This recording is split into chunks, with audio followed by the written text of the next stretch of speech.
Please listen to this. It's just going to be very short, to the point, pertaining to all these malicious gun sales that are being conducted here in America, towards it being, I guess, one of the biggest problems that the American society, as a civilized society, has ever had to address, look at, face off on, simply because of the way that it has truly got out of hand just within the past 25, 30 years. Once more, whenever you're dealing with the right hand not knowing what the left hand is doing or has been doing, then you're dealing with a situation that gets totally out of hand to the point of where it is today. Now, a lot of people will say, well, because you're restricting the gun rights issues, now you're conforming, or now you're changing the Fifth Amendment structure.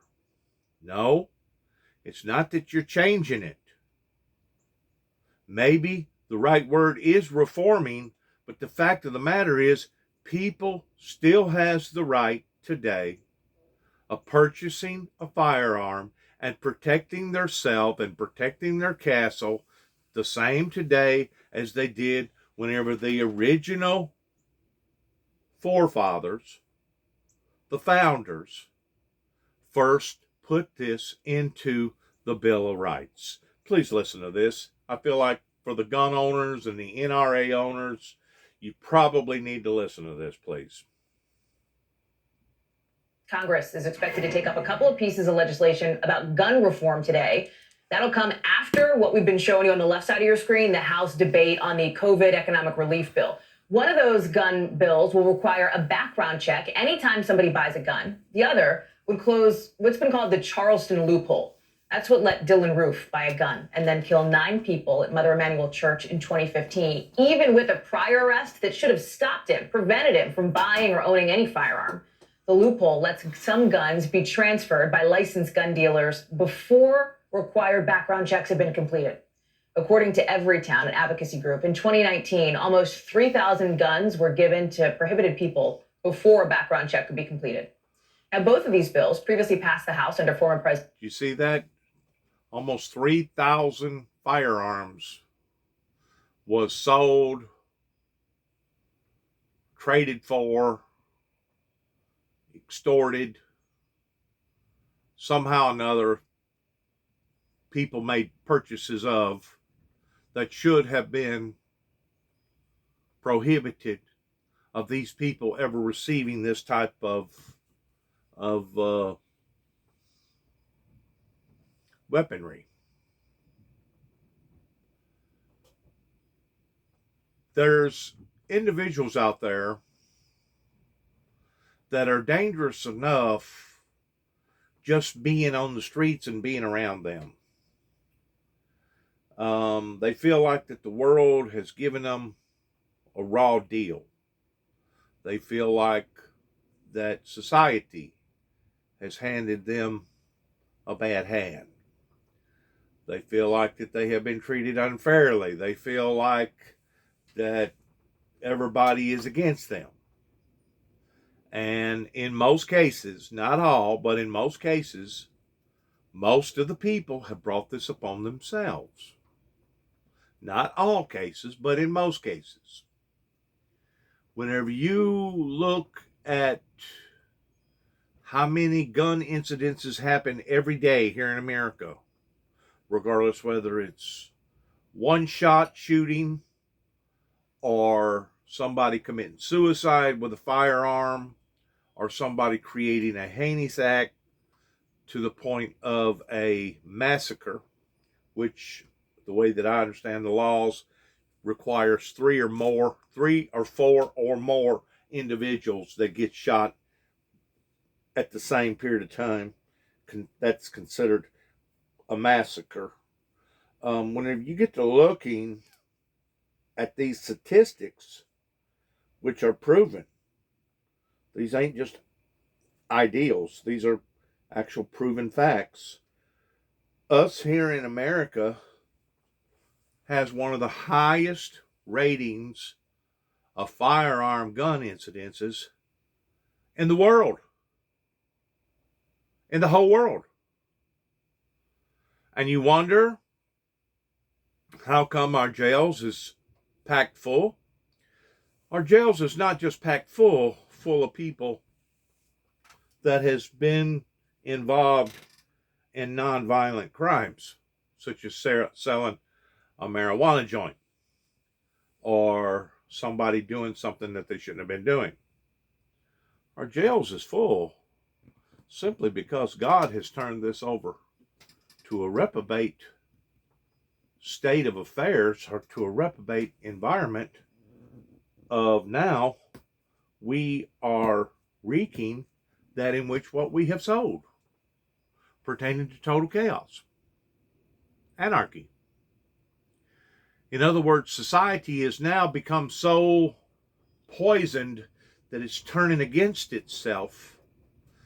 And now not only the wicked are taking out the wicked, but now the wicked are taking out the godly. The wicked are taking out the good people. We understand the concept pertaining to the NRA, that the only way to stop a bad person with a gun is with a good person with a gun. We understand the concept in behind that. But the fact of the matter is, in some or a lot of incidences, to where these people are basically totally out of their minds or out of their wits, they don't know hardly how to survive in society without having to be housed or put in some sort of a institution, be institutionalized. We're trying to draw a line in the sand towards how far is too far whenever it comes to our police, our professional people using these type of devices on their citizens that could have possibly been prevented. That's the reason why that I still promote the ideal of a target gun, of putting people asleep versus putting people to death. I understand from a humanitarian perspective to use a sleep gun, a target gun on the human society sounds cruel and it sounds barbaric. That you're going to put a human being to sleep the same way that you would put a lion or any other beast that was considered to be dangerous asleep. I also understand the concept that sometimes you can over-induce the chemical to the point that instead of putting the individual asleep, you actually kill the individual.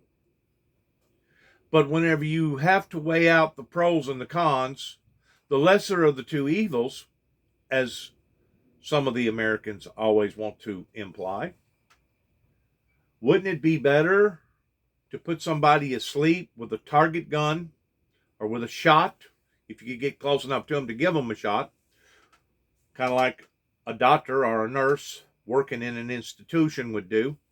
Wouldn't it be better of putting that individual asleep, even at the expense of taking a chance on that individual overreacting to that drug to the point that they wind up becoming deceased anyway? Wouldn't it be better to work with that analogy than it would be just to pull out a daggum gun and go to plugging holes into somebody and killing them? That's the whole primary purpose for the stun gun. They have a stun gun now that shoots out a certain amount of volts of electricity that, as a rule, if you hit somebody with that, you would demobilize that person to the point that you can then gain control over that individual's life. And as long as they're not on PCP, or as long as they're not totally out of their mind to begin with, because of taking some sort of drug like PCP or fentanyl or some other type of drugs out there, as long as they're within reason, within themselves, maybe you can contain that individual by giving them a volt of electricity, by jolting them. But there are certain situations out there that not even that's going to be effective towards slowing or apprehending the individual. That's the part that we're walking off into the gray area pertaining to the gun issues. How far is it too far for law enforcement to go in subduing an individual, even if they feel like that individual could possibly either be a threat to themselves or to others? It's supposed to be impending doom upon the individual that makes that decision of whether or not they're going to pull out a firearm or use some other kind of object. It's supposed to be no doubt, without a shadow of a doubt, that your life is in jeopardy, and the only way of stopping this individual is for you to take their life before they end up taking yours. That's the way the golden rule is supposed to be applied. We know in today's society, so many cops become emotional. So many cops are already freaked out pertaining to what they've seen or heard on TV or whatever. But whenever they actually are on the beat, they're so paranoid that they allow for their emotions to override their actions.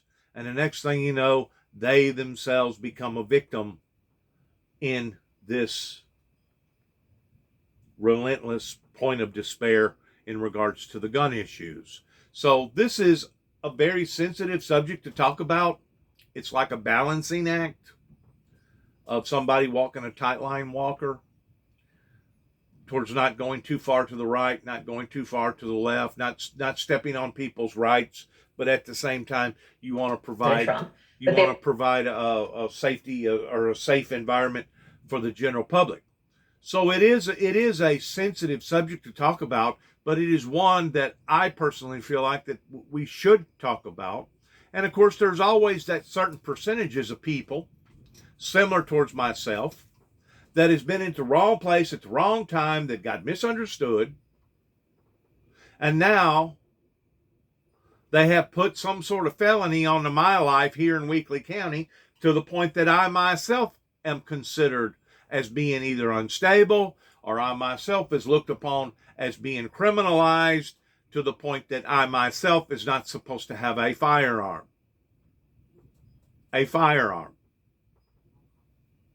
Now, just because you're not permitted to have a firearm does not mean that you cannot have a muzzle loader, a black powder gun. Does not mean that you cannot have a bow and arrow, a crossbow. Does not mean that you cannot have a slingshot. Does not mean that you can't have a baseball bat or even a machete or an axe to protect yourself in case somebody comes into your home trying to do bodily harm to you, or in case you're out on the streets and somebody tries to do bodily harm to you. In other words, just because you've had the firearm restrictions restricted from you doesn't mean that you cannot still protect yourself and take care of yourself in the regards towards if some individual is coming at you, going to do bodily harm to you, or actually kill you, you still have that right to protect yourself. It doesn't matter if you have to pick up a rock or a knife or a pellet gun or a BB gun. Whatever means that it takes for you to protect yourself, even though you have been classified as being a felon or mentally unstable, does not mean that you still do not have the right to protect yourself, because you do. And if somebody tells you that you don't, look at them and tell them that they are a bald-faced liar. Now, what it will do in these regards, if you've ever been questioned about your mental stability, or whether or not you've been questioned about whether or not you had a felony and what the felony was about to begin with. What it will do is cause more complications into your life towards whatever that you've had to do pertaining to protecting your life from that moment on, in regards that if you do not have witnesses or if you do not have some sort of proof, regardless whether it's a digital or a documented recording tape of some sort, if you do not have this, it leaves you vulnerable towards questioning your stability in rather not you're telling the truth, the whole truth, nothing but the truth, pertaining to that particular situation, hypothetically, that you've just got through having to endure. I guess that's understandable with certain situations and certain people, based upon their character and based upon what their original charge was to begin with.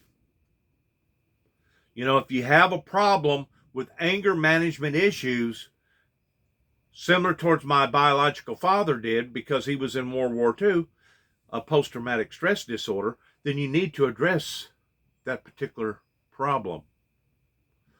I personally have never had that problem.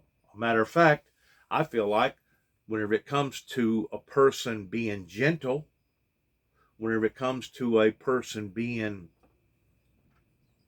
cautious, I personally feel like that I should rank on top between 1 and 10, 10 being the best, towards me either getting a 10 or at least a 9 in being able to withhold, sustain, and take control of my emotions this way. Especially whenever you've had people in the neighborhood since 2014 that has purposely come out to your property and tried to provoke you, tried to get you to lose control of your emotions, tried to provoke you into a state of anger, and you've been smart enough to identify the entrapment, and you were smart enough to restrain yourself from that particular entrapment tactic that they was using against you. And that's exactly what happened out here at 291 Thompson Road, Sharon, Tennessee, zip code 38255, that not only certain individuals in the community was taken a part of towards trying to finish me off. I'm going to use that word, finish me off. But also with law enforcement here in Weakley County, they was deliberately allowing for things to escalate and draw worse and worse and worse in a hyped up type way, hoping that eventually, Juby, the individual that's speaking to you right now, would lose his cool and he would leave blood on the ground or blood on the floor. But we now can see where Juby was smart enough to identify what was going on, not just with the general public, but Juby was smart enough, as well as his younger brother, identified the dereliction of duty that should have been performed by the Weakley County Sheriff's Department, as well as the judicial justice system here in Weakley County. We seen through all of this, realizing that they was just as guilty as the perpetrators that was coming out here that was trying to provoke us into anger, or was trying to provoke us into madness, or was trying to manipulate us in the way of allowing for us to lose control of our emotions and once more put that blood on that floor. You see, whenever it comes to your enemy that the Bible talks about, that's out to steal, kill, and destroy, he will use, or it will use, every method imaginable. And if he can bring destruction into your life through this tactic, he'll do it. Or if he can bring destruction into your life by using another tactic, he'll do it. He's full of trickery, he's full of deception, and he's out to kill, steal, and destroy, just as the Bible talks about. And whenever you have made as many telephone calls as my brother and I did between the initial period between 2014 leading up until the time that my brother actually died to 2017, you will see where not only my brother and I was steadily calling for help, help, help, many, many, many, many different times, but you will also see where we actually hired attorneys and stood in front of judges and went in front of the courts hoping that they would do their jobs, and they never done what the taxpayers had paid them to do towards protecting their citizens here in the state of Tennessee and in the county of Weakley County. There is no doubt that the judicial system in this county failed my family pertaining to what went on, the length that it went on, and the environment that it went on in, right here again and again and again at 291 Thompson Road. There was never, I repeat, there was never an event that happened in our lives that did not happen right here on our own domain, amongst our own palace, in our own dwelling.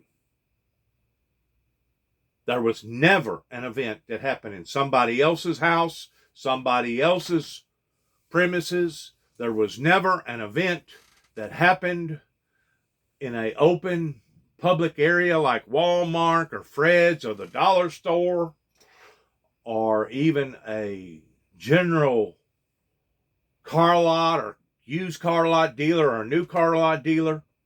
Everything that occurred happened right here at 291 Thompson Road, Sharon, Tennessee, zip code 38255. And before I'm through with this,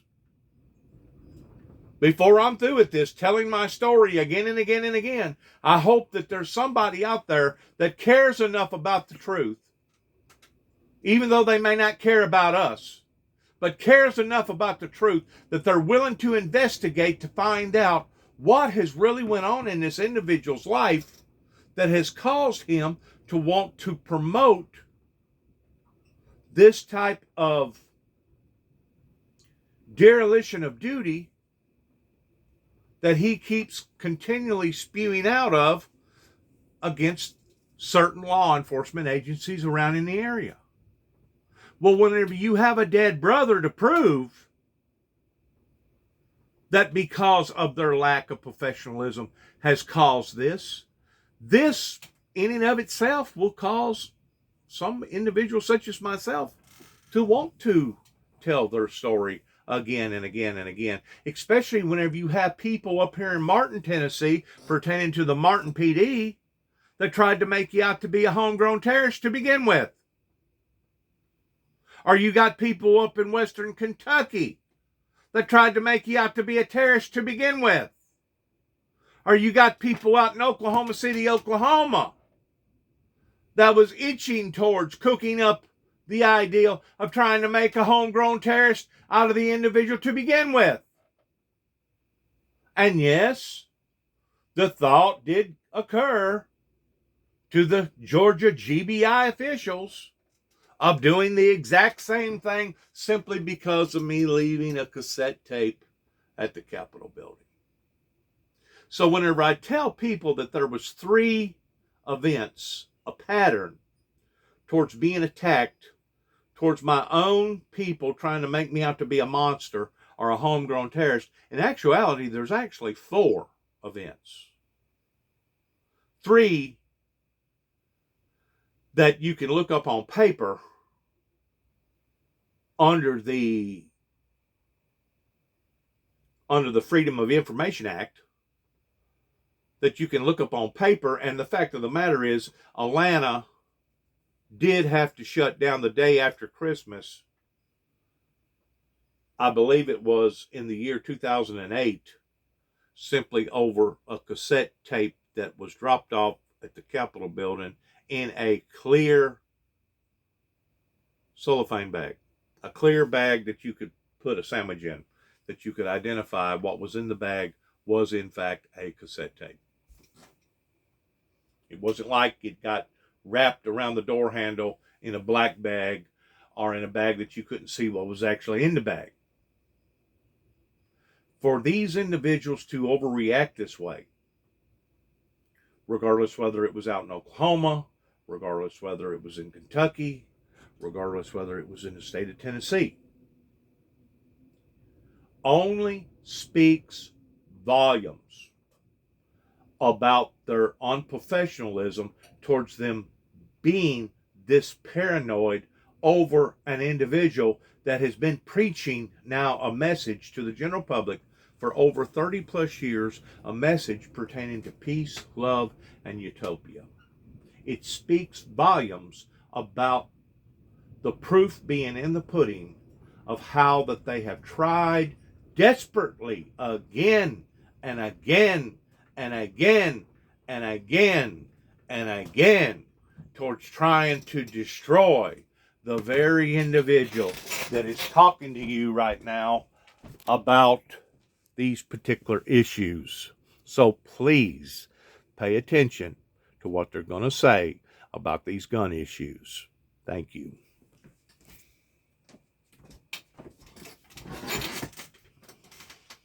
Were never taken up by the Senate, which was at the time controlled by Republicans. I want to bring in now Democratic Congressman Mike Thompson. Congressman Thompson, good morning, of course, of California. I should note you chair the Gun Violence Prevention Task Force as well. Good morning, and thanks for being with us. Good morning, Hallie. Thanks for having me on. Of course, I want to talk about this gun legislation, but I want to start picking up from where my colleague Blaine Alexander left off. The House passed the George Floyd Justice and Policing Act, as you know. If it is totally gets signed off on, it's going to be the first law that tries to hold police accountable and change the culture of law enforcement, basically. We're a year out from Breonna Taylor's death. The officers involved in that were not charged in her death. You may have heard a piece of that interview with Breonna Taylor's mom just now. She said nobody is doing anything about it. I wonder, as a member of Congress, as somebody who is a leader in this country, how do you respond to that? Well, I'm very sorry about Breonna and others who have been in the same situation, and our heart goes out to all of them. But please know that Congress is working on this. As you just mentioned, we passed the legislation to provide reform to ensure that the police officers are conducting themselves in a way that protects the safety of the American people. And that bill is now over in the Senate, where it will be debated. I suspect there'll be some changes made and will come back to the House, be passed and signed by President Biden into law. Let me talk about the bills that are on the floor today to expand those background checks before gun purchases. Democrats have been saying the bills close what they call dangerous loopholes. As you know, the issue for years now has been the lack of, frankly, bipartisan support, particularly what we saw in the Trump administration with a Republican-controlled Senate. What are the chances that these bills, if they pass the House, could end up getting through the Senate? And how much bipartisan support do you think you have right now? Well, my bill, H.R. 8, would expand background checks to all gun sales and most transfers. So if someone is going to buy a gun, they have to get a background check to make sure that they're not a criminal or they're not dangerously mentally ill. We know this works. Just in where background checks apply today, and that by federal law, that is all licensed firearm dealers. There are 160 felons every day that are stopped from buying a gun because of the background check. There are 50 domestic abusers that are stopped every day from buying a gun because of the background check. The problem is they can be denied the purchase in the gun store. They can walk out the door and go to a computer store, go online and find an individual seller who is selling the same firearm and still obtain it. That's what we're trying to address. My legislation has had bipartisan support from day number one. I have bipartisan co-authors. It'll be brought up for a vote tomorrow on the floor, and there'll be Republicans who vote for it. The problem, as you point out, gets real hairy once you get over into the Senate, where the support isn't quite as broad. There are Republican. I'm going to stop right there, where they talked about a certain amount of people that got stopped that was stupid enough to trying to go out here and purchase a gun legally, above the board, above the radar, to the degree that they got stopped. Usually in situations like that, not only do you get stopped towards the paperwork not going through, but you might actually get either a telephone call or an agent coming to your home, knocking on your door, wanting to know, why did you want to purchase that firearm, of the reason why that it was stopped to begin with. That's what you call a follow-up on that particular situation. But I personally believe that you can change and make all the different laws in the world pertaining to these gun issues, and you'll never stop all of it pertaining from one individual selling a firearm to another individual by using the good old American dollar bill or any currency, regardless whether it's in any country. As long as you're using something that is untraceable, like cash, you'll never put the brakes on this particular problem. Now you might be asking yourself, okay, well, let's say we was working with digital money, Bitcoin, or whatever, to the point that every time that there was a purchase made, regardless whether it was made on an individual level or a storefront level, that it would leave a trail in who and what had made that type of purchase. That would slow it considerably down. That would slow it considerably down. Don't think for a second that it wouldn't. A matter of fact, that would slow a lot of stuff down pertaining to hiring illegal immigrants to work in your farms. It would slow a lot of drug activity pertaining to selling drugs for cash on the barrel type events that occur, trillions of them every day, not only here in America, but throughout the planet. That would slow it down. But until we actually have attacked the problem from within, in regards towards an actual spiritual movement, a revival, until we're actually willing to see that occur, not just here in America, but throughout the world. And even then, it will only minimize the problem, and it will not completely, totally stop it. And the reason why that I say it will not completely, totally stop it is because you'll always have one bad person dealing with another bad person that's willing to do whatever it takes to make that sale happen. Even if they have to go back and using the type of bartering type system to where you exchange 25 chickens for one goat. You'll always have that concept to where people, bad, rootless, evil, mean, cruel people that want to do mean, cruel things to other people will always be out there to some extent. But if you have a spiritual revolution, it will minimize it. If you change the American as well as the world currency, it will minimize it. It's kind of like chiseling on a big rock. everything that we can do to minimize the problem that we're facing pertaining to all these victims that are being taken by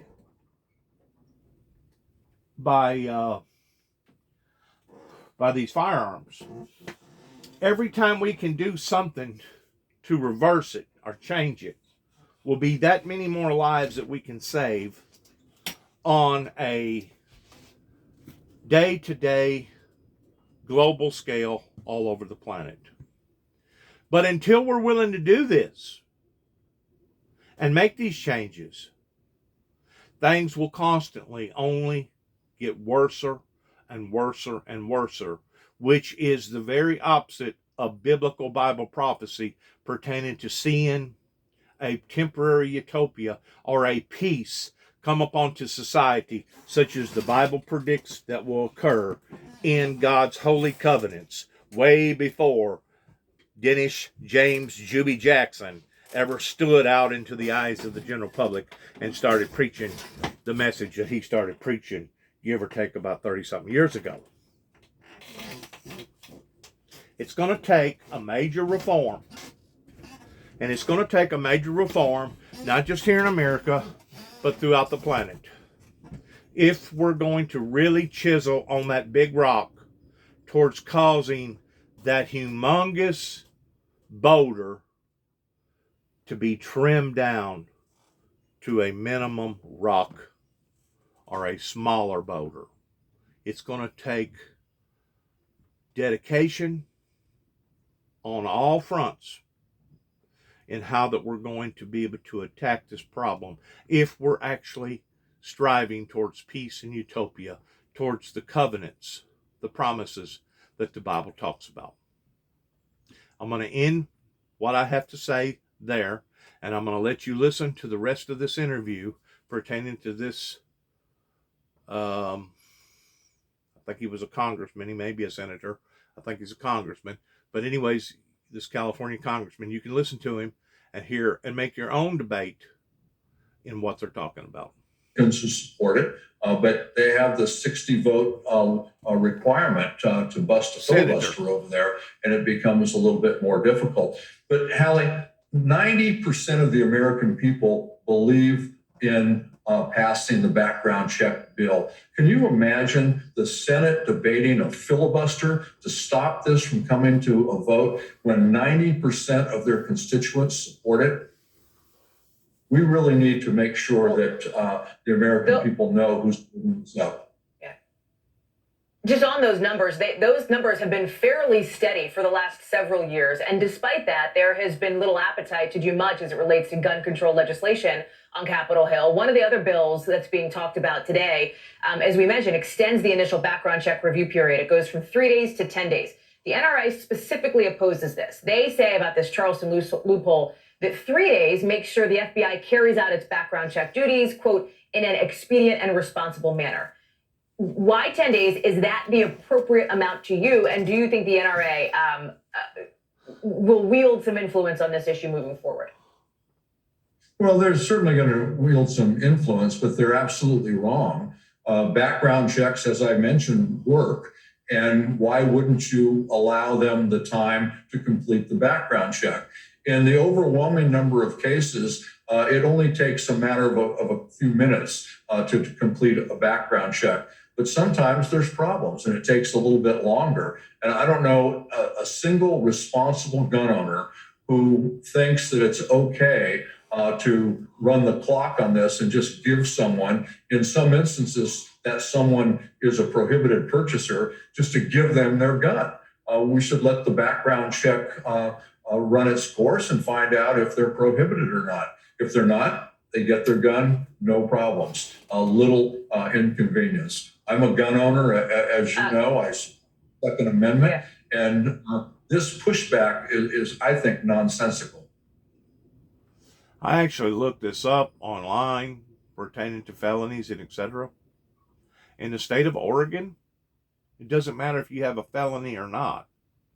If you have a felony, you can still purchase a gun in the state of Oregon. I don't go along with their state laws that contradict federal laws, But each state independently has faced off on these problems in a different way, and it shouldn't be that way, because there's only the element of a firearm. It doesn't matter if it comes in the form of a Saturday Night Special 22, or if it comes in the form of a AK-47 or a AR, a big bullet, a big boy bullet gun. It doesn't matter. A firearm is a firearm. And it should be classified, regardless of what state, in the same movement as an entity. The same way as you would look at the Lord Jesus Christ. There's only one Jesus Christ who died for all of man's sins and rose on the third day. But yet now you got thousands and thousands of different religions that claim that they support the same entity as Jesus Christ, God's only begotten Son. Who has created all this confusion? This is all the handiwork of Satan that has created all this confusion.